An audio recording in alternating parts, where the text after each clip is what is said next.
طلاب ثالثه ثانوي دفعه جديده ان شاء الله. النهارده هنبدا بدايه الكورس التاسيسي. الكورس التاسيسي اللي احنا هنعمله هيبقى محدد جدا، لان انا هدور على الحاجات اللي انت محتاجها في المنهج بتاعنا. يعني كورس تاسيسي ان في حاجات كتير في الماث انت المفروض ان انت هتحتاجها. طيب ايه الحاجات الاساسيه بقى اللي انا محتاجها معاك، او الحاجات الاساسيه اللي انا محتاجها معاك هكلمها لك. بس انا كمان يعني عملت لها سيلكت ان جايب لك الحاجات اللي انت محتاجها في يونت 1 بس. الحاجات اللي انت محتاجها في يونت 1 اهي، ده يونت 1. هنخش على يونت 2 هكذا. احنا معانا كام شابتر بقى في المنهج؟ احنا معانا 5 شابترز. هنمسك شابتر ونشوف الحاجات اللي انت هتقابلها وانت بتشرح لك المنهج، سواء معايا او مع اي حد. انت في حاجات كده هتتقال قديمه المفروض ان انت كنت عارفها. دوري معاك النهارده في الفيديو دوت ان انت كل الحاجات القديمه تكون راجعت عليها، فتخرج من الفيديو مستفاد. ان لو انت مع اي حد بيشرح لك المنهج تلاقي نفسك ان انت مطمن في الحاجات اللي بتتقال، اللي انت المفروض البيزكس اللي انت تكون عارفها. تعالى بقى احكي لك القصه كانت ماشيه ازاي وايه الحاجات اللي انت هتقابلها، فانت المفروض تكون كويس فيها. في يونت 1 اول حاجه عندنا المفروض ان انت تكون عارفها ان انت تكون تعرف تعمل ابروكسيميشن. موضوع الابروكسيميشن ده كبير جدا. في ابروكسيميشن بانواع كتير، في ابروكسيميشن تو ذا نيرست يونت وتنس وهندردز وثاوزند. انا في اليونت بتاعتي ديت محتاج بس ان انت تكون بتعرف ابروكسيميشن تو ذا نيرست تنس، هو ده اللي انا بدور معاك عليه. فتعالى اقول لك كده، لو انا معايا نمبر مثلا 0 بوينت وهنا 1 و4 6 7 8 9، ده نمبر كده طلع لي على الكالكوليتر. النمبر ده زي ما انت شايف كده كبير قوي. انا في المسائل بتاعتي اللي جوه المنهج دايما هحاول اعمل ابروكسيميشن تو ذا نيرست تنس. فين بقى النمبر بتاع التنس؟ التنس اللي هو ده. طيب ايه اللي هيحصل؟ اللي هيحصل ان كل الارقام دي لما اجي نعمل ابروكسيميشن يبقى احنا هنكنسل كل الارقام اللي بعد ال1، بس هندور على الرقم اللي بعد ال1 بس تحديدا ده. ال4 دي بقى هتعمل له اد ولا مش هتعمل له اد؟ كان في ارقام بتعمل اد وفي ارقام ما بتعملش اد. مين الارقام اللي ما بتعملش اد؟ اللي هم ال0 وال1 وال2 وال3 وال4. طب مين الارقام اللي بتعمل اد؟ اللي هم ال5 وال6 وال7 وال8 وال9. تمام؟ فكل الارقام دي هتتكنسل. ال4 بقى هتعمل اد ولا مش هتعمل؟ لا صح مش هتعمل، هتبقى الاجابه 0.1. اللي انت عملته ده كده عملت ايه؟ انت عملت ابروكسيميشن تو ذا نيرست تنس. تعالى ناخد واحده كمان، يلا. طلع لي وانا بشتغل كده بالكالكوليتر طلع لي الرقم ده 0.7564231176. ده رقم طلع لك على الكالكوليتر. يعني في مسائل وانت بتحلها هتلاقي ده ظهر لك. انت هتعمل ايه؟ هتعمل ابروكسيميشن تو ذا نيرست تنس. تعالى بقى نعمل ابروكسيميشن تو ذا نيرست تنس. ها صح، يبقى انا عايز اقف لحد 7. هنكنسل كل دول، بس وانت بتكنسل كل دول هتبص على ال5 دي. ال5 دي هتعمل اد لل7 ولا مش هتعمل اد؟ برافو عليك، هتعمل اد. فالاجابه هتبقى 0.8. فهمت الحكايه كانت ماشيه ازاي؟ يبقى الحكايه ماشيه ازاي؟ احنا بنعمل ابروكسيميشن تو ذا نيرست تنس. تعالى ناخد واحده اخيره، يلا. انا وانا شغال على الكالكوليتر طلع لي كده 0.502314.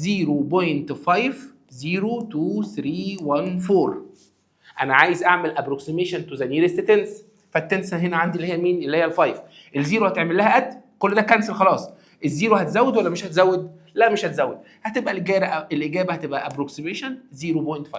هي دي الحاجه الوحيده اللي انت هتقابلها في الابروكسيميشن اللي انا محتاج تكون عارفها. في انواع كتير في الابروكسيميشن انا مش عايزه، هي دي بس اللي انا كنت عايزك تكون عارفها. تعالى بقى نشوف حاجه ثانيه. الحاجه الثانيه اللي انت هتقابلها في يونت 1 وانت شغال، هتلاقي دايما يقابلك موضوع الانترفال. تعال احكي لك القصه بتاعه الانترفال. القصه بتاعه الانترفال دي كانت ماشيه ازاي؟ لو انت معاك نمبرز مثلا كده من اول 2 لحد 7،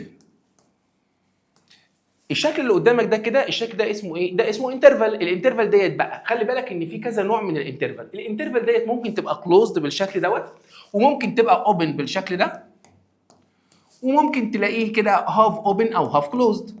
يعني ممكن تكون بالشكل ده او ممكن تكون بالشكل ده. تمام؟ دي الاربع انواع اللي موجوده عندنا في الانترفال. طيب النوع الاولاني دوت اللي هو من 2 لحد 7، ده ايه فكرته؟ ان انت معاك كل النمبرز اللي من اول 2 لحد 7. تقدر تقول لي بقى مين هي الارقام اللي من 2 لحد 7؟ هتقول لي انت ايه؟ 2 و3 و4 و5 و6 و7. لا يا صاحبي، ليه؟ لان في حاجات ثانيه ديسيمال كتير، دي انترفال. الانترفال ديت تقصد بيها كل الريل نمبرز. طب هي مين الريل نمبرز اللي من 2 لحد 7؟ دي ارقام كتيره جدا، لان دي لما كنا بنرسمها كده لو تفتكر كنت بتبدا من اول ال2 لحد ال7 على النمبر لاين. دي ارقام كتير. ليه بقى؟ لان انت بعد ال2 هنا مش 3 على طول، انت معاك 2.1 و2.2 و2.3 و2.01 و2.02، فالارقام انفينيت نمبرز. يبقى من 2 لحد 7 اقصد بيها ايه؟ اقصد ان انت معاك كل الارقام من اول ال2 لحد 7، دي كده كلوزد. انما لو كانت اوبن يبقى دي فكرتها ايه؟ فكرتها ان انت معاك من ال2 لحد 7 بس ال2 مش محسوبه وال7 مش محسوبه. يبقى انت كل الارقام اللي بعد ال2 معانا، انما ال2 شخصيا لا، ال7 شخصيا لا. طب هنا ال2 معاك انما ال7 مش معاك، يعني هنا هنبدا من اول ال2 محسوبه ولا مش محسوبه؟ محسوبه. طب هنا ال2 هي اللي مش معانا انما ال7 معانا. فهمت الفرق ما بين كلهم، ما بين كل الانواع ديت؟ حلو. فمثلا لو انا قلت لك مثلا من 0 كلوزد لحد 1 كلوزد، يبقى انت كده معاك كل الارقام من 0 لحد 1. تسال انت نفسك سؤال، ايه ده يا مستر ما فيش ارقام ما بين ال0 وال1؟ ازاي؟ ما انا لسه قايل لك في ارقام ما بين ال0 وال1 اللي هم مين؟ اللي هم 0.1 و0.2 و0.3 و0.4 و0.9 و0.01 وهكذا. فهمت الفكره ماشيه ازاي؟ يبقى ده من 0 لحد 1 دي اسمها كلوزد انترفال. انما لو انا عملت لك كده بقى من 0 اوبن لحد ال1، مين الارقام كده اللي معانا؟ انت كده الزيرو مش محسوب بقى، انت معاك الارقام اللي بعد الزيرو، يبقى اللي بعد الزيرو محسوب على طول. يبقى انت معاك من 0 لحد 1 بس الزيرو لا، انما ال1 ايه؟ معاك. فدي القصه بتاعت الانترفال لازم تكون ايه؟ تكون عارفها. طب ينفع الانترفال اشيل منها حاجه؟ يعني ممكن مثلا اقول لك ايه؟ ممكن اقول لك ان انا معايا مثلا انترفال، مثلا يعني ممكن اقول لك معايا انترفال من نيجاتيف 1 لحد 1 واقول لك ماينس الزيرو. الشكل ده كده معناه ايه؟ معناه انت معاك كل الارقام من اول نيجاتيف 1 لحد 1، انما في حاجه متكنسله منهم عشان كاتب لك ماينس. ماينس مين؟ ماينس الزيرو. الزيرو هنا مش معانا في الانترفال دي، بس انت معاك كل الارقام من نيجاتيف 1 لحد 1. في ملحوظه مهمه بقى في موضوع الانترفال ده، ان دايما الانترفال الرقم الاولاني ده بيكون الصغير والثاني هو الكبير. يعني ما ينفعش الانترفال مثلا تروح كاتب لي كده 7 وبعد كده 2، الكلام ده كده غلط. لازم الانترفال تتكتب كده الصغير الاول وبعد كده الكبير، ايا كان بقى كانت كلوزد ولا اوبن. تمام؟ الحته دي الحته اللي انت هتقابلها في يونت 1، فانت دي جزء قديم لازم تكون عارفه. تعالى بقى احكي لك في ايه تاني موجود معانا في الشابتر ده. الحاجه الثالثه اللي انت هتقابلها ونحتاجها شويه كتير قوي في الشابتر ده، موضوع السمشن. مبدئيا كده السمشن احنا عاملين له سيمبل تحس ان هو عامل زي الاي كده، بس يعني متدلع شويه، اللي هو ده العلامه ديت. تعالى نشوف بقى موضوع السمشن دوت بيقول لك ايه. لو انا معايا تيبل كده، والتيبل دوت كان فيه مثلا اكس وواي، والاكس دي كان فيها شويه ارقام وليكن مثلا 1 و2 و3، وهنا كان معاك 4 و5 و6 مثلا يعني. تمام؟ لو انا حبيت اعمل سمشن للاكس، ركز بقى، لو انا العلامه دي كده دي اسمها ايه؟ اسمها سمشن. اسمها ايه؟ سمشن. يعني ايه سمشن؟ يعني انت بتعمل اد. فلو انا قلت لك عايز سمشن اكس، يبقى انت هتعمل لي كل الاكسات بلس، يعني هتعمل 1 بلس 2 بلس 3. فاحسب لي بقى 1 بلس 2 بلس 3 دي بالكالكوليتور عادي هتطلع 6. تمام؟ مفيش اي مشاكل، ده كده سمشن ايه؟ اكس. طيب نفس الموضوع لو انا طلبت منك سمشن واي، كنت هتتصرف ازاي؟ جميل، يبقى انت كنت هتعمل 4 بلس 5 بلس 6، هيدوك كام بقى؟ 4 و5 و6، برافو عليك، هيدوك 15. كده مفيش اي مشاكل، صح؟ طيب لو انا طلبت منك بقى، ركز بقى في طلبين هطلبوا منك مهمين قوي. لو انا طلبت منك سمشن الاكس اول باور 2، او لو انا طلبت منك سمشن الاكس وعليها باور 2، هل في فرق ما بين السيمبل ده والسيمبل ده؟ ده في فرق كبير قوي. ليه؟ سمشن الاكس اول باور 2 دي معناها ايه؟ معناها ان انت في الاول عملت اد للاكس، والانسر اللي طلع عملت له باور 2. يعني سمشن الاكس دي لما تعملها باور 2 يقصد ايه؟ يقصد ان انت تمسك ال6 اللي انت طلعتها اللي هي بتاع سمشن الاكس دي وتعملها باور 2، فالاجابه تديك كام؟ 36. خدت بالك؟ انما تعالى بقى لو هو طالب منك سمشن الاكس باور 2، يبقى انت كل حاجه في الاكس الاول هتعملها باور 2. يعني انت هتعمل لي 1 باور 2 بلس 2 باور 2 بلس 3 باور 2. ف1 باور 2 هنا ب1، و2 باور 2 هنا ب4، و3 باور 2 هنا بكام؟ ب9. فالاجابه طلعت 14. بوم قوي. خدت بالك من اللقطه اللي حصلت؟ ان سمشن الاكس عليها باور 2 ما طلعتش هي سمشن الاكس باور 2، دي طلعت 36 انما دي طلعت كام؟ 14. بص اختلاف ضيع المساله، دي حاجه ودي حاجه. فالحاجه المهمه هنا ان انت لازم تاخد بالك من الثري سيمبلز دولت اللي هم مين؟ اللي هو سمشن الاكس يعني ايه؟ سمشن الاكس باور 2 يعني ايه؟ سمشن الاكس وعليها باور 2 عليها ايه؟ يعني البراكت ده يفرق يا مستر؟ ده يفرق قوي، ده يوديك من الصين لامريكا، واخد بالك؟ دي حاجه ودي حاجه معايا. فتعال نبص كده، انت عايز هنا لو انا في نفس الحكايه، يعني لو انا عايز سمشن الواي، فانت عملت 4 بلس 5 بلس 6.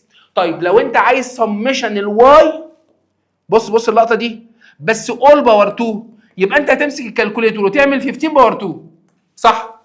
15 باور 2 تديك كام؟ 225. طب تعالى اقول بقى ان انت عايز تعمل سمشن الواي بس اول باور 2، سمشن الواي اول باور 2، يبقى انت كل رقم في الواي هتعمله باور 2، يبقى 4 باور 2 بكام؟ ب 16، و5 باور 2 بكام؟ ب 25، و6 باور 2 بكام؟ ب 36. اعمل لي دول بقى قال على الكالكوليتور كده، 16 بلس 25 بلس 36 77. خدت بالك؟ بص دي كام؟ 225. بص دي كام؟ 77. مفيش اي حاجه كومن. يبقى الحته دي مهمه قوي. خلاصه الموضوع اللي انا عايز احكيه لك هنا ان انت عايز تعرف يعني ايه سمشن الاكس، يعني ايه سمشن الاكس باور 2، يعني ايه سمشن الواي باور 2، وسمشن الاكس اول باور 2، الفرق ما بينهم. دي حته هتقابلها في الشابتر دوت ومن الحاجات المهمه جدا. الحته اللي بعديها هتقابل الحكايه بتاعت المين في الشابتر دوت. طيب هو في الشابتر دوت ايه القصه بتاعت المين؟ القصه بتاعت المين يا صديقي،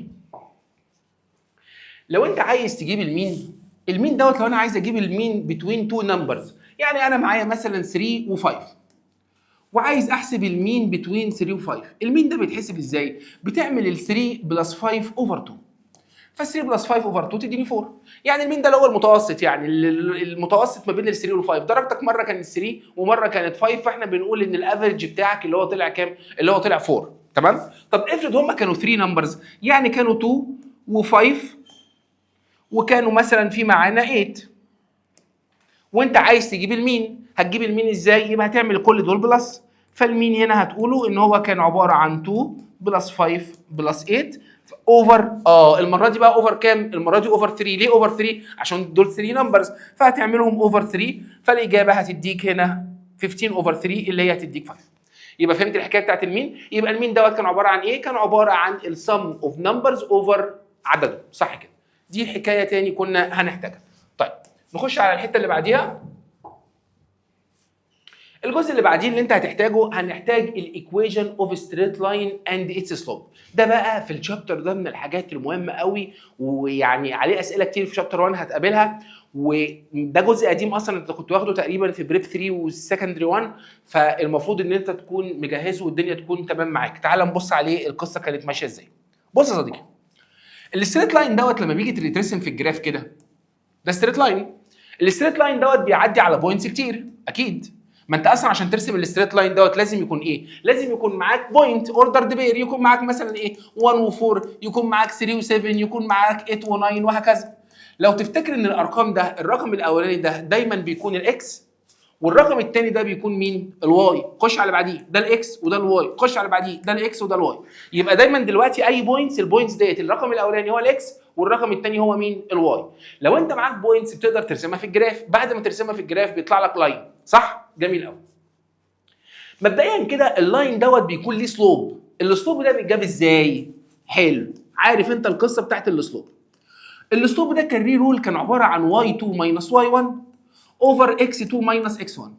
فان كيس ان انا معايا ستريت لاين، والستريت لاين ده قال لي ان هو باس مين بقى؟ 1 و4 وبعد كده عندك 3 و5 مثلا يعني، وانت عايز تجيب السلوب ده اللي هو احنا كنا بنسميه ام. لو تفتكر كنت بتحسبه ازاي؟ كنت بتعمل الواي ماينس الواي والاكس ماينس الاكس.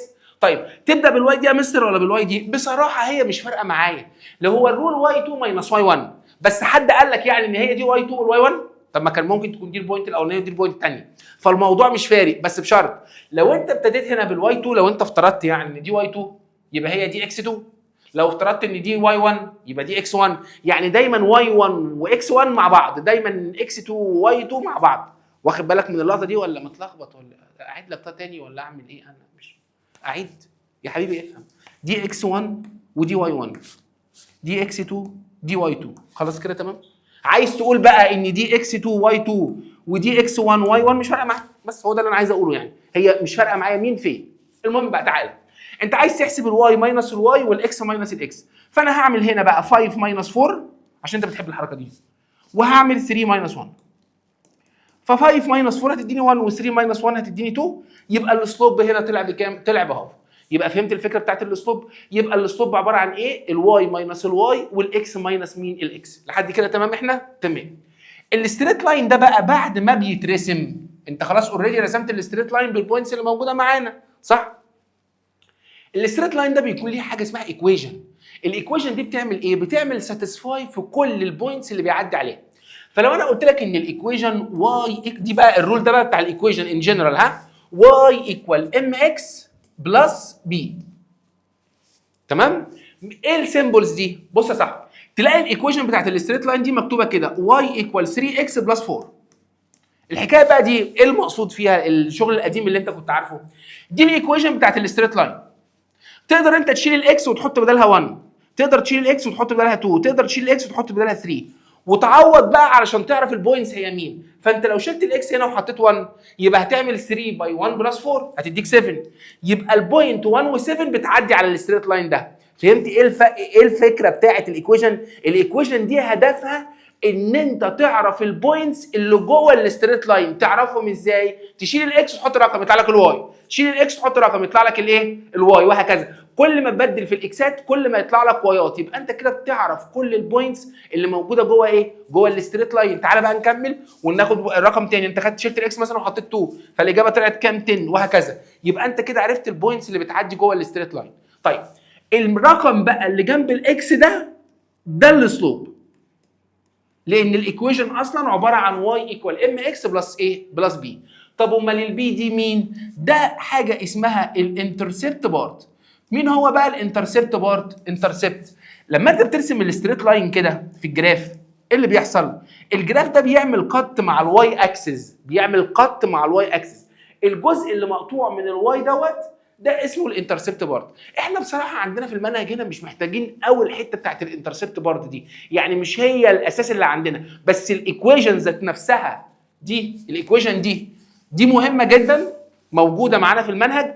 والحته بتاعت السلوب اللي هي دي بنحتاجها كتير قوي، انما ده بصراحه ما بنحتاجوش، بس انا بقوله علشان انت تبقى عارف بس هو ايه. وانا زي ما قلت لك انا في الكورس التاسيسي هنا مش بدور ان انا اسسك، انت مش علم رياضه، انت راجل ادبي، وانا من الاول بعاملك ان انت ادبي، بعاملك ان انا فضيلك انت بقى.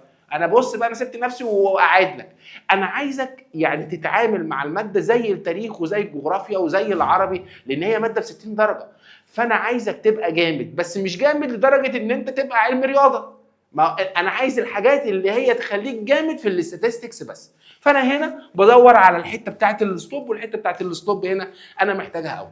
لحد كده تمام؟ ده كان ملخص لكل الحاجات القديمه اللي انت هتحتاجها في شابتر 1.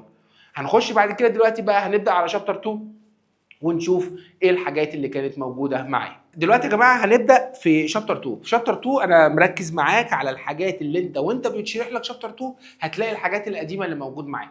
فاهم؟ الحاجات دي هتظهر لك سواء كنت بتتفرج على اليوتيوب، سواء كنت بتاخد مع مستر، سواء كنت بتذاكر لوحدك. انت الحاجات دي قديمه لازم تكون كويس فيها. فتعال نشوف ايه الحاجات اللي انت لازم تبقى كويس فيها في شابتر 2. اول حاجه هتقابلها هتلاقي القصه بتاعت المين والمود والرينج والميديان. الحاجات دي قديمه كانت موجوده معانا، وتعال نشوفها دي كانت قصتها ايه. لو انا معايا نمبرز مثلا وليكن مثلا 1 و3 و4 و5، وانا عايز اجيب لهم اول حاجه اسمها مين. لو انا عايز اجيب المين بيتجاب ازاي المين؟ انا لسه هحكي لك عليه في شابتر 1 ده احتاجناه. كنت بتعمل ازاي المين؟ كنت بتعمل 1 بلس 3 بلس 4 بلس 5. يلا بينا، هتعمل 1 اوفر كام؟ ايوه اوفر مين؟ عددهم. عد بقى معايا 1 2 3 4 اهو. مش 4 عشان دي 4 احسن في ناس بتفتكر، لا خالص، عشان هم دول 4. فاهمها انت؟ دي سهله. يلا اعمل دول بقى بالكالكوليتر وطلع لي مين المين. يبقى انت كده دي اول حاجه المين. يبقى المين ايه قصته؟ ان انت بتعمل كل النمبرز بلس اوفر عددهم. طيب الحاجه اللي بعديها اللي انا محتاج منها ان انت تكون عارفها، الحاجه اللي بعديها اللي هي كانت تكون الميديان. الميديان كان عباره عن الميدل فاليو بس افتر الارينج، يعني لازم الارقام اللي عندك تكون مترتبه، لو مش مترتبه هترتبها. طب ترتبها ازاي؟ اي الارقام دي اصلا اوريدي مترتبه، بس وانت بتيجي بترتب انت عايز الرقم اللي في النص. لما تيجي تبص على الرقم اللي في النص انت هتكنسل ده مع ده، وهتكنسل ده مع ده، مفيش حاجه في النص. لا في، عشان تجيب الرقم اللي في النص بتعمل الاثنين دول بلس اوفر 2.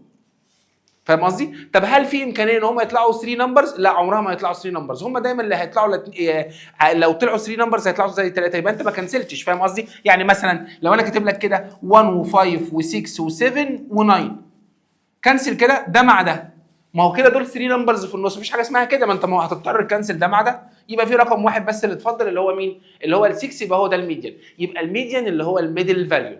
تمام كده؟ بس افتر الرينج. جميل. الحاجه اللي بعديها اللي عندنا اسمها الرينج. الرينج ده كان بيتجاب ازاي؟ لو انا معايا نمبرز مثلا 1 و5 و6 و6 و7 و9 و9 و9 و11 وانا طالب منك الرينج. الرينج ده هنا بيتجاب ازاي؟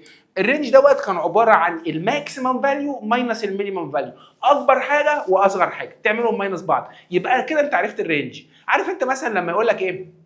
انت رايح تشتري موبايل مثلا، فاما بتخش على الموبايل يقول لك انت مش محدد يعني هتاخد ايه، انت بتقول له انا عايز نوع كويس، فيسالك سؤال يقول لك ايه؟ يقول لك طب هو انت رينج الاسعار عندك كام؟ يعني انت يعني اقل حاجه ممكن تدفعها واكتر حاجه عشان ما يزيدش قوي يعني، فهتقول له والله انا عامل رينج مثلا على 50,000 جنيه موبايل. طب خلاص ماشي، يبقى الموبايل يبقى انت ده اقصى حاجه، فاهم قصدي؟ انما هو لو جاب لك مش هيجيب لك هو بقى حاجه ب 60 ب 70. فهمت الفكره ماشيه ازاي؟ يبقى الرينج ده عباره عن الماكسيمم فاليو ماينس المينيمم فاليو. صح. طب مين الماكسيمم فاليو هنا عندك اللي هو 11؟ مين المينيمم فاليو هنا عندك ال1؟ يبقى 11 ماينس 1 اللي هي طبعا كام؟ ب 10.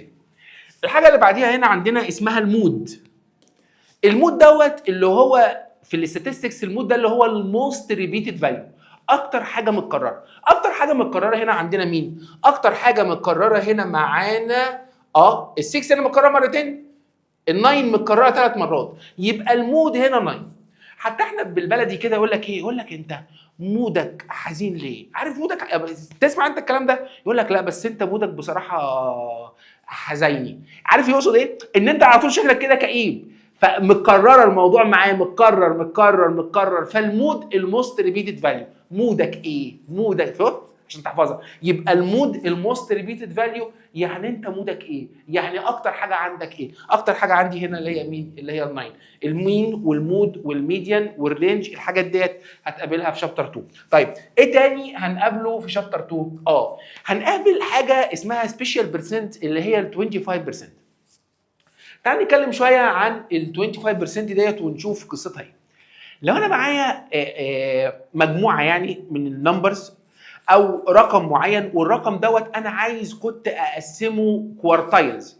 كوارتايلز دي اقصد بيها ايه؟ اقصد بيها ارباع. يعني مثلا لو انا معايا مثلا بيتزا، والبيتزا ديت هنقسمها على 4، فطبيعي ان كل واحد فينا هياخد ايه؟ ربع. دي سبيشال بقى. احنا النهارده اللي انا عايزه منك البرسنت دوت ارقام كتير، انا تحديدا عايز اتكلم عن الكوارتر اللي هو 25%. انت عارف ان الربع دوت ده عباره عن 25%، يعني الرقم اللي معايا كله على بعضه اتقسم 4/4، كل واحد فيهم خد 25%. 25% صح كده ولا غلط؟ مجمع انت معايا؟ طيب دي البيتزايه صح؟ طب ما هو على فكره مش ممكن تبقى بيتزايه، هو انت لازم تاكل بيتزا يعني عشان تقسمها؟ طب ما انا ممكن اكون جايب مثلا سندوتش كبير كده، عارف انت السندوتشات الكبيره اللي بقى يقول لك ده بالمتر، ده السندوتشات الكبيره قوي دي. طب ما انا ده ممكن اقسمه برده 4 صح ولا غلط؟ اهو. طب ما انا ممكن اقسمه كده 1 2 3 4، بص قسمته 4/4 اهو. ال4/4 اللي معانا دولت بقى اسمهم كوارتايلز اللي معانا. ده هنسميه اول ربع اللي هو الفيرست كوارتايل، ده السكند كوارتايل، ده الثيرد كوارتايل والفورث كوارتايل. هم بقى احنا هنقسمهم ازاي؟ ركز بقى معايا. اول ربع ده هيقف لحد هنا، هنسميه كيو 1. يبقى الكيو 1 دوت قبليه في نسبه قد ايه؟ في نسبه 25%. مجمع معايا؟ يبقى الكيو 1 دوت الداتا اللي قبليه 25%. طيب لو انا زودت 25% تاني يبقى انا كده معايا 50%، دي هنسميها كيو 2. يبقى الكيو 2 دوت يعني واخد ربعين، يعني 25% و25%، يعني 50%. خدت بالك؟ طب ال 50% دي انت كده وصلت للنص، صح؟ لنص الرقم بالظبط. يعني ده طب مين نص الرقم بقى؟ لو تفتكر لسه كنت شارح لك من شويه. ايوه صح، اللي هو الميديان. ما هو الميديان ده كان اللي في الميدل بالظبط. طيب زودت 25% تاني يبقى انت كده دخلت على الكيو 3، والكيو 3 دي اللي هي مين؟ الثيرد كوارتايل. ركز بقى في الكلام اللي انا اقول بقى. يبقى الثيرد كوارتايل ده قبليه كام في المية من الداتا؟ 75. 25 و25 و25 75. طب بعديه كام في المية من الداتا اللي عندك؟ صح 25%. بس هم دولت الثري كوارتايلز اللي انا محتاجهم، اللي هم الفيرست كوارتايل، السكند كوارتايل، الثيرد كوارتايل. الفيرست كوارتايل قبليه 25%، بعديه 75%. السكند كوارتايل قبليه 50، بعديه 50. الثيرد كوارتايل قبليه 75 صح، بعدي 25. تمام. يبقى انت كده عرفت الفيرست كوارتايل والسكند كوارتايل والثيرد كوارتايل اللي هي النسبه اللي عندي اللي انا عايزها، اللي هم 25%، 50%، 75%. هم دولت اللي انا عايزهم منك بس.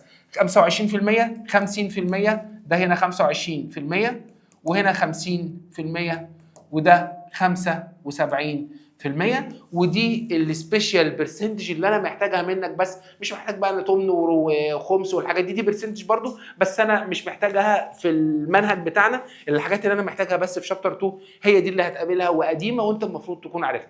كده احنا ركزنا على شابتر 2. تعالى بقى يلا كمل معايا، علشان عايز تريح شويه ريح براحتك، خلاص ريح وتعالى نخش على شابتر 3. دلوقتي هنخش على شابتر 3، يلا بينا.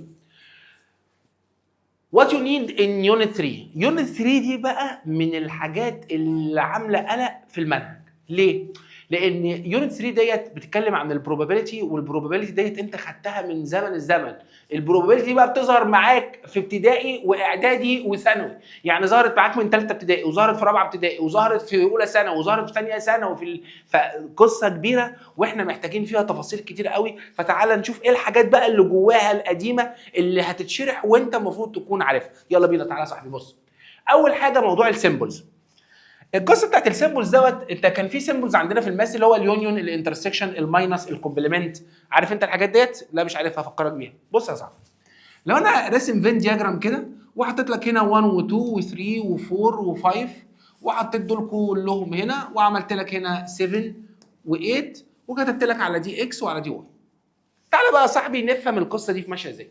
لو انا طلبت منك الاكس، تقدر تقول لي الاكس فيها مين الارقام اللي جوه الاكس؟ صح، هتقول لي ان الاكس هنا فيها 1 و2 و3.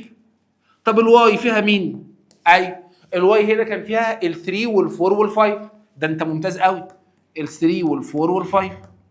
تعالى بقى لو انا طلبت منك اكس، بص بص بص، العلامه دي اسمها اكس انترسكشن واي. يعني ايه بقى كلمه انترسكشن؟ انترسكشن يعني الكومن ما بين الاثنين.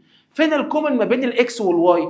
الكومن ما بين الاكس والواي هنا اللي هو هو ده، صح، اللي هو ال3، بس بنحطه في بريس كده وبنكتب 3. يبقى انترسكشن دي معناها ايه؟ يعني معناها الحاجه اللي مشتركه ما بين الاثنين. طيب لو انا طلبت منك اكس يونيون واي، يعني ايه يونيون؟ يونيون يعني كل الحاجات اللي مع الاكس ومع الواي، فاهمني؟ فيلا بينا بقى، بس اهم حاجه ما تكررش، لو في حاجه ما تكررناش. فاحنا هنقول هنا 1 و2 و3، ما تكتبش 3 تاني بقى، نخش على الواي وناخد ال4 وال5. يبقى يونيون دي معناها ايه؟ معناها كل الحاجات اللي مع الاكس والواي مع بعض. طب والانترسكشن الكومن بس. يبقى انت كده جبت الانترسكشن وجبت اليونيون. هنخش بعد كده على ايه؟ اكس ماينس واي. يعني ايه اكس ماينس واي؟ يعني ايه الحاجه اللي موجوده في الاكس ومش موجوده في الواي؟ مين الرقم اللي موجود في الاكس هنا ومش موجود في الواي؟ ال1 وال2. طب ليه ال3؟ عشان ال3 حضرتك موجوده في الواي، ما تاخدهاش.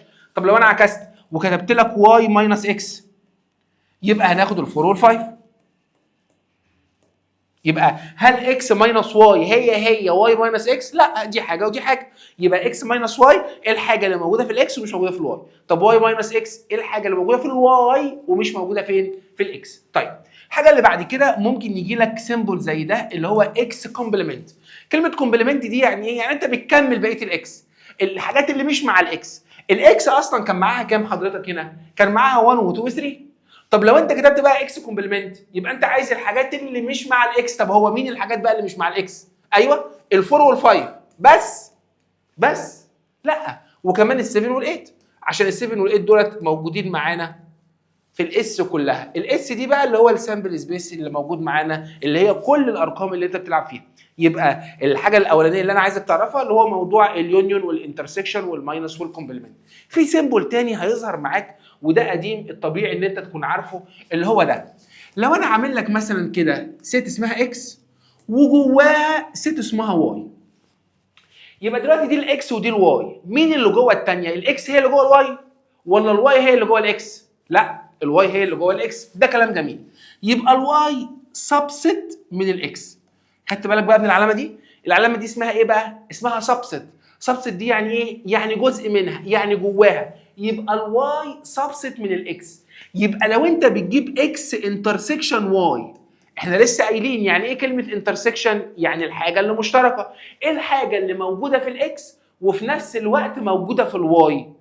اكيد الحته ديت اللي هي الجزء بتاع الواي، يبقى هنكتب هنا واي. يبقى الاكس انترسكشن واي يديك مين؟ الواي. تعال اديك مثال بسيط. هسالك سؤال، ايه الحاجه اللي موجوده، ركز ها، ايه الحاجه اللي موجوده في القاهره وفي نفس الوقت موجوده في مصر؟ ايه ده؟ انت قلت برج القاهره. ايه ده؟ ما هو ماشي، طب ما هو في حاجات تانية مش برج القاهره بس، في حاجات كتير يعني. ده القاهره كلها موجوده في مصر. يبقى الحاجه اللي مشتركه ما بين القاهره ومصر مين؟ القاهره، صح؟ ليه القاهره؟ عشان هي القاهره اصلا سبست من مصر.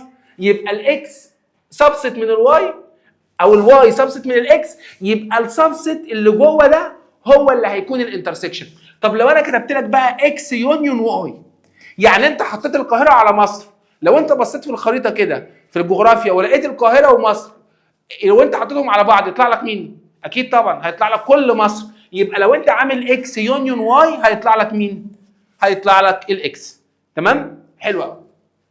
يبقى دي الحته بتاعه السبست. طيب كان في سيمبل بقى في الحته ديت تاني اللي هو بيبقى شبه السبست بس شويه. لو انا كاتب لك الاكس كده مثلا فيها 1 و2 و3 و4، ممكن بقى تلاقي الرقم دوت اللي هو مثلا يقول لك ال1، العلامه دي بقى اسمها بيلونج مش سبست. بيلونج ده عشان بيبقى اليمنت واحد بس، حاجه واحده بس. ال1 هل بيلونج للحاجات ديت؟ يعني ال1 موجوده هنا؟ ال1 موجوده هنا، يعني ال1 بيلونج للاكس. انما لو انا كتبت 7 دي كده اسمها doesn't belong. العلامه دي اسمها doesn't belong للاكس. ال1 موجود في الاكس انما ال7 مش موجوده في الاكس. فهمت الفرق بين الاثنين؟ يبقى دي اسمها belong ودي اسمها doesn't belong، انما اللي فاتت دي كان اسمها subset. طب في حاجه ثانيه اسمها على فكره not subset، يعني مش موجوده جواها. وطبعا السيمبلز الاولانيين اللي هم اليونيون والانترسكشن والماينس والكومبلمنت، دي حاجه مهمه جدا هتلاقيها في شابتر 3 اللي هي اول حاجه اللي هي السيمبلز. تعال نشوف بقى في ايه تاني موجود معانا. الحاجه الثانيه اللي موجوده معانا اللي هي البيسكس بتاعت البروبابيلتي. في حاجات في البروبابيلتي قديمه هتلاقيها انت كتير جدا، ودي يعني المستر ممكن ما يشرحها لكش لان انت طبيعي ان حضرتك المفروض تكون عارفها. ايه هي الحاجات ديت؟ تعال نبص عليها بقى واحده واحده. بص يا صاحبي، لو انت معاك كوين، الحاجات القديمه بقى بتاعت ابتدائي دي، لو انت معاك كوين السامبل سبيس بتاعه بيكون ايه وايه؟ صح، الكوين ديت ممكن يطلع لها هيد او تيل. دي بقى مش محتاجه، يعني مش محتاج ان انا اخد وقت فيها وانا بشرح لك شابتر 3 ان انا اقول لك ان الكوين ديت فيها هيد وتيل. الجيل بتاعك دوت في احتمال لو انت رميته على الارض ممكن يطلع لك ملك او ممكن يطلع لك كتاب. طيب لو انت رميت 2 كوينز او رميت الكوين ده مرتين، ممكن تقول لي ايه الاحتمالات اللي ممكن تطلع معاك؟ برافو عليك يا صاحبي، ممكن يطلع لك هيد وهيد، او ممكن يطلع لك هيد وتيل، او ممكن يطلع لك تيل وهيد، او ممكن يطلع لك تيل وتيل. ده انت ممتاز، صح؟ ما هو لا اما يطلع لك ملك وملك او ملك وكتابه او كتابه وملك او كتابه وكتابه. عندك اوبشن تاني؟ لا. ممتاز قوي انت كده. طيب لو انت معاك دايس اللي هي الزهره، عارف انت الزهره اللي هي بيبقى فيها 1 2 3 اللي هي بتاعت الليدو وبتاعت الطاوله وبتاعت الحاجات دي اللي هو غنى لها احمد شيبه لو لعبت يا زهره، هي دي. الدايس ديت لو انت رميتها مره واحده ايه اللي ممكن يطلع لك فيها؟ صح، 1 2 3 4 5 6. ده انت جميل. اللي هي دي دي الفيسز اللي ممكن تطلع اهم 4 5 6. ممكن يطلع كده كده، صح؟ دول ال 6 فيسز يطلعوا. طب لو انت رميت بقى 2 دايس بقى مع بعض، رميت 2، ايه اللي هيحصل؟ لو انت بتلعب طاوله ورميت 2 كوين 2 دايس مع بعض ممكن يطلع لك 1 و1، او ممكن يطلع 1 و2، او ممكن 3 و4 او 5. طب ينفع 5 و7؟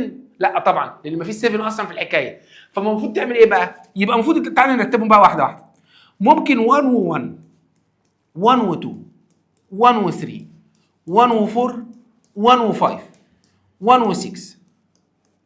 طب بعد كده ممكن 2 و1، 2 و2، 2 و3، 2 و4، 2 و5، 2 و6. جري الفيديو في الحته دي. 3 و1 بسرعه، 3 و2، 3 و3 انا بتكلم بسرعه، 3 و4، 3 و5 لحد 3 و6. وهنزل هنا لحد 6 1 وهروح لحد 6 و6. تقدر تقول لي بقى يا صاحبي في كام اليمنت ظهروا معانا هنا؟ في 36. ليه؟ انت الاول الدايس ديت كانت كام فيس اللي بيطلع فيها؟ 6. بس انت رميتها كام مره؟ مرتين. يبقى 6 باور 2 اللي هي 36. ممتاز. طب لو انت رميتها مره واحده يبقى 6 باور 1. الدايس الكوين فيها كام فيس؟ 2. رميتها كام مره؟ مرتين. يبقى 2 باور 2 تديك 4. يبقى لو انت عايز النمبر بتاع السامبلز كله تشوف انت بيطلع لك كام حاجه وتعملها باور العدد اللي انت عايزه. تمام؟ حلو. طيب حاجه من الحاجات القديمه برضو اللي انت كنت واخدها، اما يديك بوكس مثلا والبوكس دوت يقول لك فيه معايا مثلا 3 ريد بولز، يعني كور حمراء، مش اللي هي الكنزات اللي بتتشرب دي، ريد تانية اسمها ريد بول، لا قلاش قوي، و3 ريد بول، وبعد كده معاك 4 جرين. يا عم بهزر بقى، ما تقلبش بقى، قالش المدرسين ده ما بحبوش. 3 و4 ومعاك 5 وايت. يلا يا صديقي، لو انا ده بوكس ها ومعاك الكور، معاك 3 حمر و5 و4 اخضر و5 ابيض، وهو قال لك عايز، انت دخلت ايديك بقى جوه وسحبت الكوره وقال لك عايز البروبابيلتي بتاعت الجرين، واخدها دي في ثالثه ابتدائي. يلا يا صاحبي، في كام واحده جرين يا صاحبي؟ صح 4. وهم كلهم كام واحده؟ نعمل بقى كل دول بلس، نعمل 3 بلس 4 بلس 5 يديك 12، يبقى 4 اوفر 12. اهي 4 اوفر 12 دي بقى تحطها على الكالكوليتر يديك السمبليفاي بتاعها، هيديك 1 اوفر 3. يبقى ده البروبابيلتي بتاع الجرين. طب لو انا قلت لك مثلا عايز البروبابيلتي بتاع نوت وايت، يعني مش عايز وايت، يبقى هناخد الجرين والريد اللي هم هيبقوا 7 بس من كام؟ من 12. برافو. طب لو انا قلت لك عايز البروبابيلتي بتاع نوت بلاك، نوت بلاك مش بلاك، في كام واحده مش بلاك هنا عندك؟ كلهم صح، يعني هنا هتبقى 12 اوفر 12. 12 اوفر 12 دي تديك كام؟ 1. طب لو انا قلت لك عايز البروبابيلتي ان هي تطلع بلو، مفيش بلو، يبقى 0 اوفر 12 اللي هو يديك كام؟ 0. من هنا بقى قلنا حاجه مهمه قوي. ايه الحاجه المهمه؟ ان دايما البروبابيلتي بيكون بتوين 0 و1، لان انت لو انت خدت الكور كلها هيديك التوتال، هيبقى لازم التوتال اوفر التوتال هيبقى 1. لو انت ما خدتش حاجه خالص هتبقى 0. ما هو لو واحد داخل بيحل امتحان لو ما حلش حاجه خالص هيجيب 0. طب لو جاب الفول مارك يعني جاب 60 من 60 يبقى هو جاب 100%، واخد بالك؟ اللي هي 60 على 60 اللي هي ب1. وممكن يحل بقى يجيب له 59 من 60، يجيب له 57 من 60، فهيبقى رقم اقل من ال1 بشويه. يبقى علشان كده البروبابيلتي معايا بيكون من اول 0 لحد كام؟ لحد 1. البروبابيلتي بقى بتاع الزيرو دوت اسمه ايه؟ اسمه امبوسيبل ايفنت. يعني دي حاجه عمرها ما هتحصل، لان انت في المساله بتاعتنا اللي فاتت دي كنت عايز كره زرقاء وهو اصلا ما فيش في البوكس ازرق. طب ال1 دوت بنسميه شور ايفنت او سيرتن ايفنت، علشان ده بيديك كل الحاجات اللي كل الاحتمالات اللي موجوده عندك، واي حاجه بقى في النص ده اللي هنسميها ايه؟ بوسيبل ايفنت.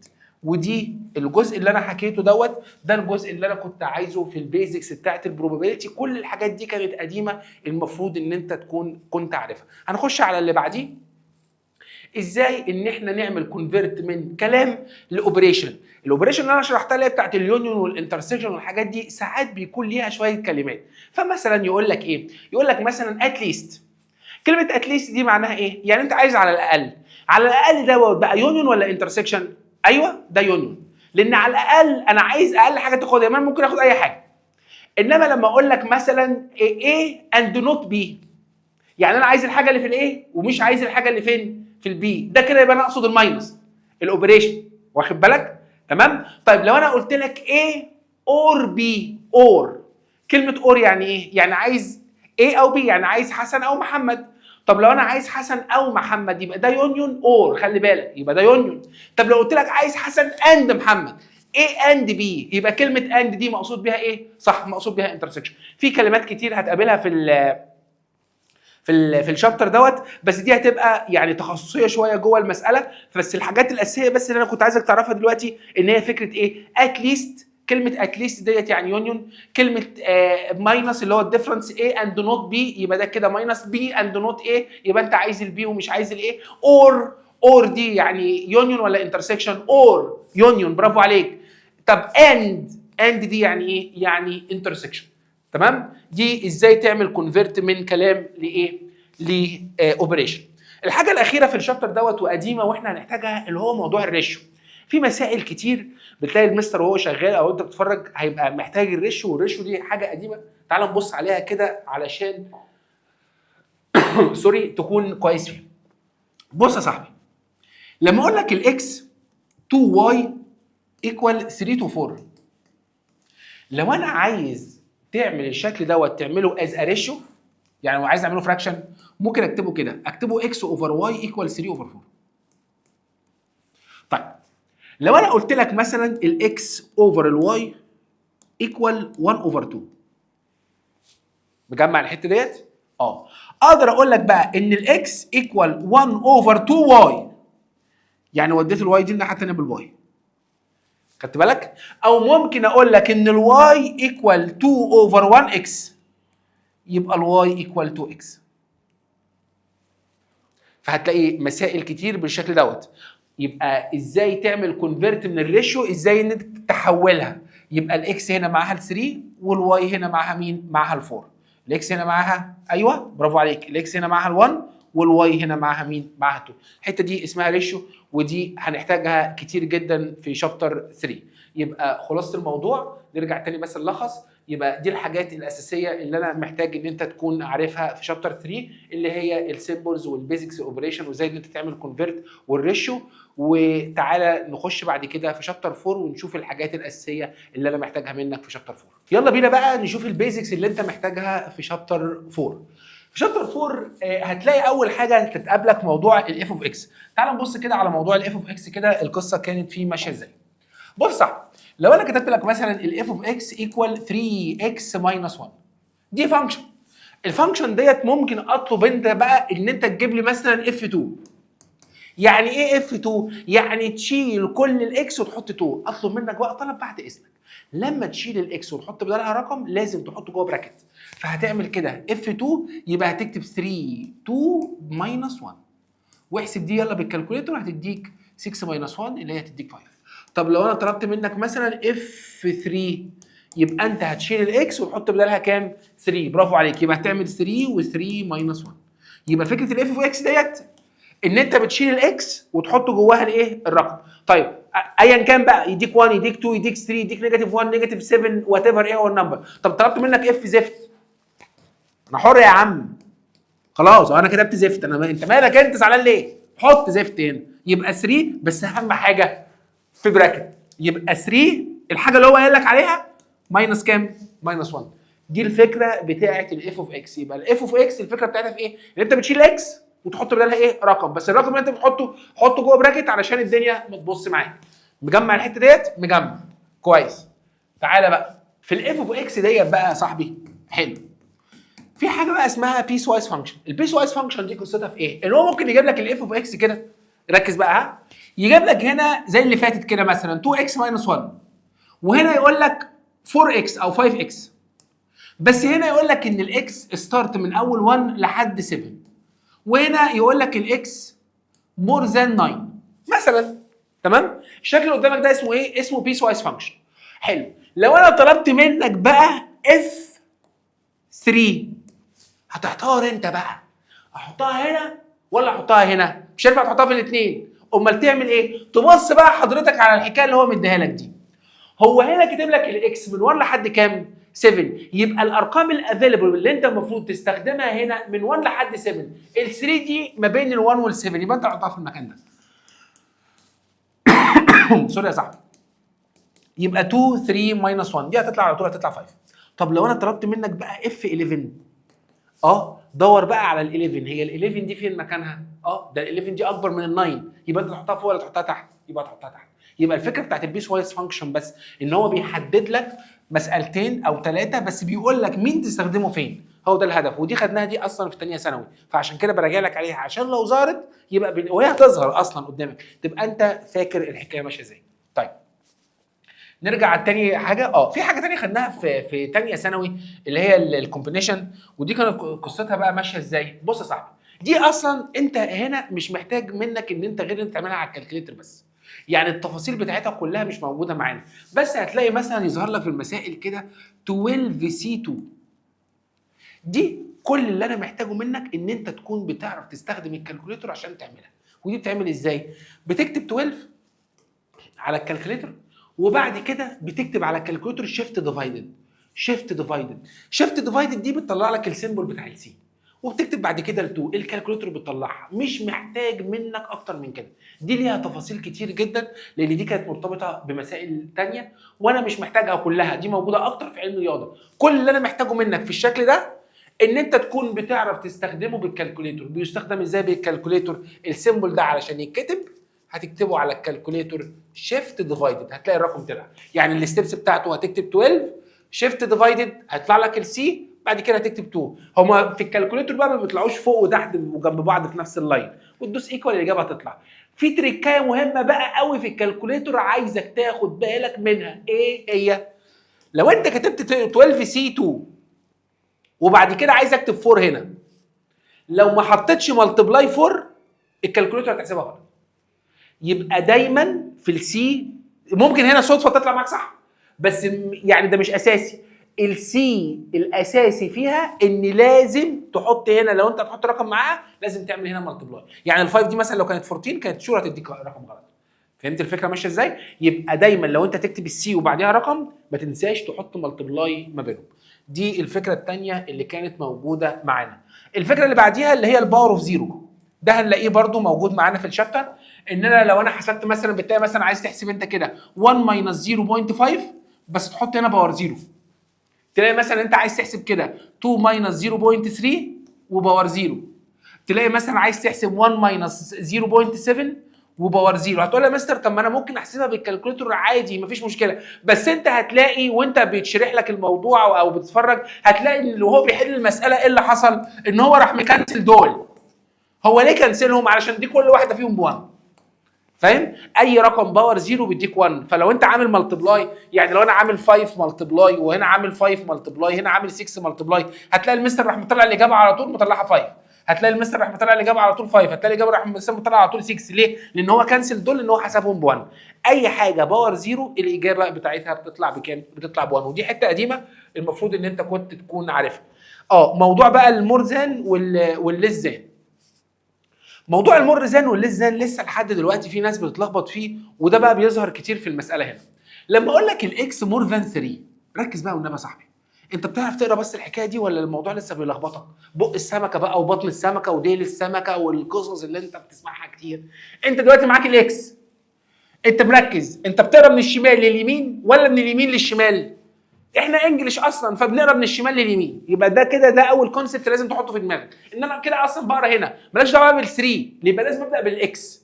لازم ابدا من الاكس. الاكس بقى العلامه دي مور اهي، مور 3، يبقى الاكس هي اللي اكبر من ال3. يبقى انا شغال دلوقتي مين الارقام اللي اكبر من ال3؟ ال4 وال5 وال6 وال7. لو انا حاطط هنا بقى ايكوال يبقى انت كده بتتكلم على مور ذان ايكوال، يعني ال3 محسوبه معايا. طب لو انا كاتب لك هنا الاكس ليس ذان 5، بص انا قاري برضو من الشمال لليمين، انا بادئ من الاكس اهي، دي كده ليس انت طالب في ثالثه ثانوي بقى دلوقتي، دي ليس ذان 5. يبقى الاكس الارقام اللي اقل من ال5. ومين الارقام اللي اقل من ال5؟ هم دول صح، اللي هم 4 وال3 وال2. لو في ديسيمال كانوا هيشتغلوا معانا. ده الموضوع بتاع المور والليس، وده من الحاجات الاساسيه اللي هتلاقيها كتير موجوده معانا في شابتر ايه؟ في شابتر 4. احنا كده خلصنا شابتر 4 ولسه هنخش على شابتر 5. اوعى تكون زهقت يا صاحبي، احنا لسه بنأسسك علشان تبقى جامد. يلا تعالى. الحاجات دي قديمه المفروض ان انت كنت عارفها، دي الحاجات الاساسيه اللي هنقابلها في شابتر 5. في شابتر 5 اول حاجه يعني من المواضيع الكتيره جدا اللي هو قصه الانيكواليتيز، والانيكواليتيز دوت احنا لسه قايلينه في شابتر 4 اللي هو موضوع مور ذان اور ايكوال وليس ذان اور ايكوال والقصه ديت. يعني هتلاقي كتير قوي، بص لسه طالعه اهي اللي هي في شابتر 4 اللي هي قصه مثلا يقول لك عايز الاكس مور ذان اور ايكوال هاف. بص يبقى انت كده عايز كل الارقام اللي اكبر من الهاف، كل الارقام اللي اكبر. يقول لك الاكس عايزها less than or equal 0.21. خدت بالك؟ يبقى انت كده less than يبقى الارقام اللي اقل، الارقام اللي اقل، الارقام اللي اقل. مجمع؟ حلو. الحاجه الثانيه اللي احنا كنا عايزينها منك الاريا اوف تراينجل والاريا اوف ترابيزيوم. الحاجات ديت مهمه قوي وهنحتاج الاثنين دولت في الشابتر معانا كتير. الاريا بتاعت التراينجل افكرك بيها بعد اذنك. الاريا بتاعت التراينجل دي كانت هاف تايم بيز تايم هايت. يعني لو انت راسم تراينجل كده، بص ده كده ده التراينجل بتاعي اهو، ماشي يا صاحبي؟ ده كده البيز وده كده الهايت. مجمع؟ ده البيز وده الايه؟ وده الهايت. طيب الشكل الثاني اللي معانا، لو انت ده الشكل ده كان اسمه ترابيزيوم. ترابيزيوم ده بقى كان ليه قصه، ده كان ليه 2 بارلل بيز، بيز 1 وبيز 2. وهنا ده كان فيه هايت. صح؟ ده كده معاك بيز 1 وهنا معاك ايه؟ بيز 2، والشكل دوت اسمه واللاين دوت ده الهايت. لو انت عايز تحسب الاريا بتاعت الحكايه ديت بقى، الاريا ايكوال ايه؟ الاريا ايكوال هاف السم اوف 2 بارلل بيزز، يعني البيز 1 بلس البيز 2 ملتبلاي الهايت. تمام؟ يبقى هاف البيز 1 بلس البيز 2، مش كاتب 2 اهو، هاف البيز 1 بلس البيز 2 ملتبلاي الهايت. وده الرول بتاع الاريا اوف ترابيزيوم، ودوت من الرولز اللي هنستخدمها كتير قوي في الشابتر ده. الحاجه اللي بعديها القصه بتاعت الاف اوف اكس. الاف اوف اكس دي مكرره تاني وكانت موجوده في شابتر 4، واتفقنا عليها ان انت لو معاك اف اوف اكس وانا مديك الاف اوف اكس ديت ان كيس باي حاجه 5x بلس 1 اوفر 2، اقدر احسب لك اف 0.5. تحسبها ازاي؟ تشيل كل اكس وتحط بدلها 0.5 وبعد كده تعمل اوفر 2 وتطلعها بالكالكوليتر. اخر حاجه معانا موجوده البرسنتج. البرسنتج هنا موجوده كانت قصتها في ايه؟ لو انا طلبت منك ان انا عايزك مثلا، احنا معانا توتال نمبرز 5000، ال 5000 ده التوتال، وانت خدت منه، ركز معايا بقى ها، وانت خدت منه 12%. انا عايز احسب 12% من 5000، دي تتحسب ازاي؟ اول ما اقول لك 12% اوف دي يبقى ملتبلاي، هتروح انت عامل لي على الكالكوليتر بقى 12% ملتبلاي 5000. طب لو ال 5000 دولت انت خدت منهم 2000، يبقى ال 2000 اللي انت خدتهم دول كام في المية؟ تحسبها ازاي؟ تمسك ال 2000 وتعملها اوفر ال 5000 وبعد كده تعملها ملتبلاي 100%، ودي تطلع بالكالكوليتر فيطلع لك ال 2000 كام في المية من ال 5000. انما لو انت عايز تاخد يعني رقم في المية من ال 5000 يبقى تعمل الحاجه اللي انت عايزها اللي هو 12% او 15% او 16% ملتبلاي ال 5000. بكده نبقى احنا عملنا ايه؟ بكده يبقى احنا راجعنا على كل الحاجات اللي انت محتاجها في شابتر 1 وشابتر 2 وشابتر 3 وشابتر 4 وشابتر 5. يا رب تكون استفدت من الكورس التاسيسي. الكورس ده هيخليك جامد جدا ان شاء الله. لما نبدا مع بعض الكورس بقى الاساسي هتحس باختلاف كبير. لو انت كنت مذاكر الكورس التاسيسي دوت هتحس ان وانا بتكلم وانا بشرح لك الدنيا بقت سهله، وده كل الحاجات الاساسيه اللي انت كنت محتاجها في الاحصاء لغات الاستاتستكس ثالثه ثانوي. ان شاء الله اشوفكم على خير في بدايه الكورس، وان شاء الله الدنيا هتبقى تمام قوي معاك، وانت كده كده جامد وانا مستنيك، وان شاء الله الفول مارك في انتظارك. مستر حسن بيسلم عليكم، باي باي حبايبي، يلا.